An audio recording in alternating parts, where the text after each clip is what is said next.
सिरसा की जनता विकास को देखते हुए, क्योंकि मैंने बहुत काम करवाए हैं, तो उसको देखते हुए मुझे वोट कर रही है। सच्चाई तो ये कि कांग्रेस पार्टी से मुकाबला है, लेकिन कांग्रेस पार्टी बहुत पीछे चली गई है। अगर 7 घंटे में हम मतदाताओं को पोलिंग बूथ में लाकर वोट पोल करा सकते हैं तो बढ़ चढ़कर गठबंधन की जीत हो। मुझे ये था कि मैं मेरा दम दिखा था कि मैं चुनाव लड़ूंगा, मुझे टिकट घर आके तो मैं मांगने भी, मैंने फार्म भी नहीं भरा। हरियाणा विधानसभा चुनाव के लिए वोटिंग जारी है। राज्य की सभी 90 सीटों पर एक ही चरण में वोट पड़ेंगे। इस बीच कई दिग्गजों ने वोट डाला।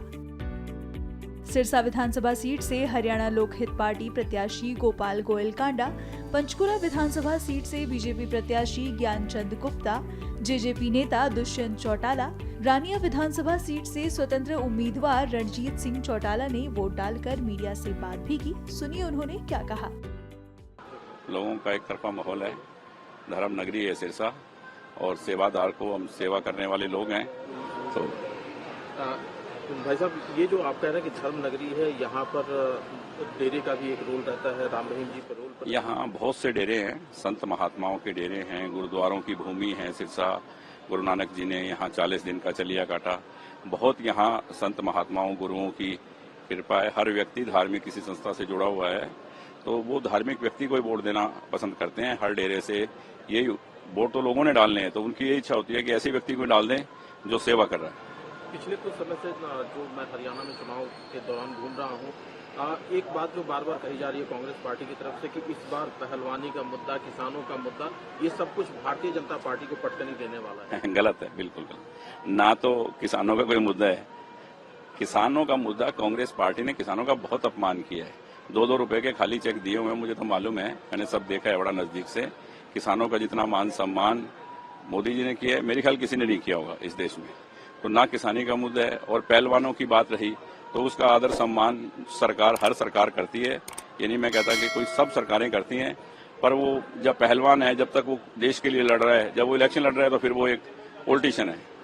भाई साहब, एक और मुद्दा है, चूंकि भारतीय जनता पार्टी ने कैंडिडेट दे करके वापस ले लिया कैंडिडेट, तो लगता है कि असर आपका जो है वो मान रही है भारतीय जनता पार्टी? असर नहीं, क्या होता है कि कई बार टारगेट एक हो ना, तो आदमी साथ आ जाते हैं सभी कि जब एक टारगेट है हमारा सबका भी, कांग्रेस मुक्त भारत और कांग्रेस मुक्त हरियाणा, तो उसी टारगेट में भी देश को इतना 70, 50, 80 सालों तक लूटा है जिन्होंने, जिनकी सोच गलत है देश के प्रति और हरियाणा प्रदेश के प्रति हमेशा गलत रही है, तो लोग इकट्ठा हो रहे हैं और एक तरफा माहौल है। तो फिर से सरकार बनेगी तीसरी बार? 100%। देखो, सरकार हम बनाएंगे सिरसा से। एक आखिरी सवाल है गोपाल जी, चूंकि आप लगातार इस क्षेत्र का कई बार प्रतिनिधित्व कर चुके हैं, अगर मैं आपसे पूछूं कि सिरसा की जनता आपको एक बार फिर क्यों मौका दे?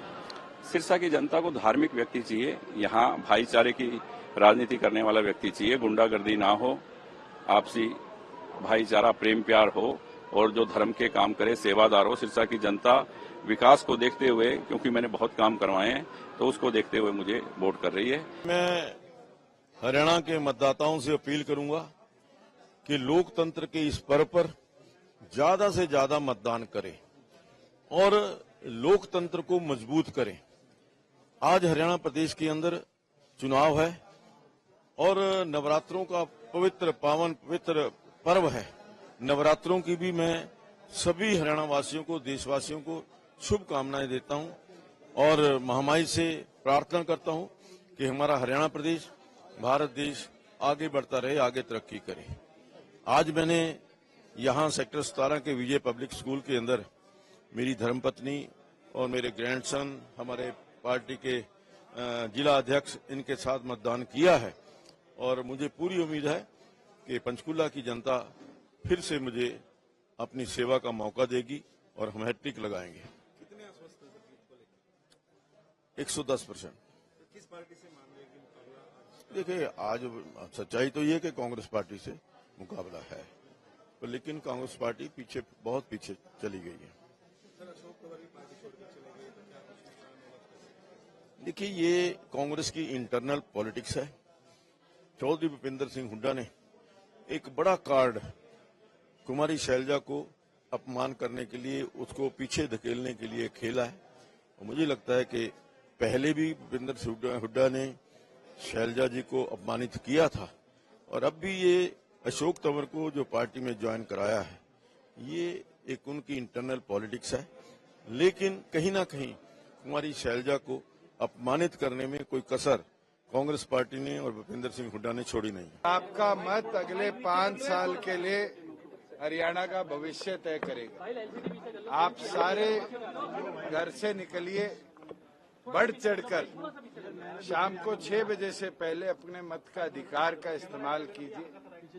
आपका एक एक वोट तय करेगा हरियाणा प्रदेश की 5 साल का भविष्य कैसा हो। और हमें पूर्ण विश्वास है, जिस जन भावनाओं से हमने पिछले 5 साल जन सेवा करी है, हरियाणा प्रदेश की जनता जननायक जनता पार्टी और आजाद समाज पार्टी के इस गठबंधन को ताकत भी देगी और ताकत के साथ पहले से भी ज्यादा नंबर्स के साथ हरियाणा विधानसभा के अंदर हमारे साथियों को भेजने का भी काम करेगी कि हम और ज्यादा मेहनत लगन के साथ हमारे करे हुए जो वादे हैं उनको जनता के लिए समर्पित कर पाए, प्रोग्रेसिवली हरियाणा प्रदेश को आगे ले जा पाए और हरियाणा प्रदेश के उन्नत भविष्य के अंदर हिस्सेदारी कर पाए। मैं सभी से निवेदन करूंगा, लोकतंत्र की ताकत आज आपके हाथ में है। आपका एक बटन दबाना ताकत के साथ आपकी विधानसभा का भविष्य, प्रदेश का भविष्य निकलता है। आलसी मत बनिए, इसको छुट्टी मत बनाइए। ये आपके लिए बहुत महत्वपूर्ण है कि आप बढ़ चढ़कर पोलिंग करें और पोलिंग बूथ में पहुंचकर अपनी ताकत दिखाएं। उचाना के जंग को कैसे देखते हैं आप, क्योंकि खुद चुनाव लड़ रहे हैं? सारी 90 कॉन्स्टिट्यूएंसी बराबर है। एक एक साथी इस गठबंधन का जो मैदान में है वो उसने पूरी 30 दिन मेहनत करी है और मैं मानता हूं उस 30 दिन की मेहनत का निष्कर्ष अगले 7 घंटे है।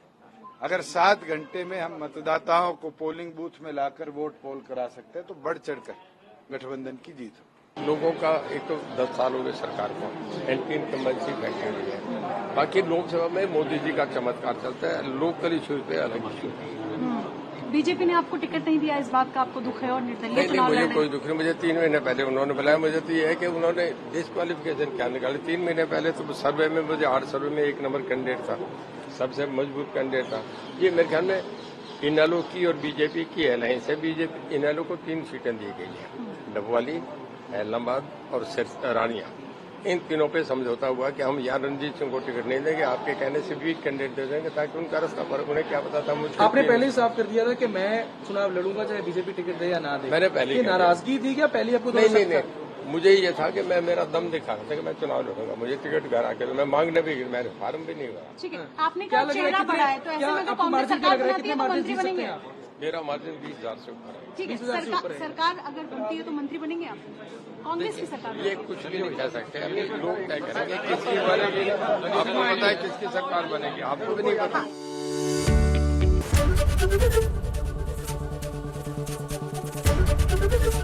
एबीपी गंगा, खबर आपकी, जुबान आपकी।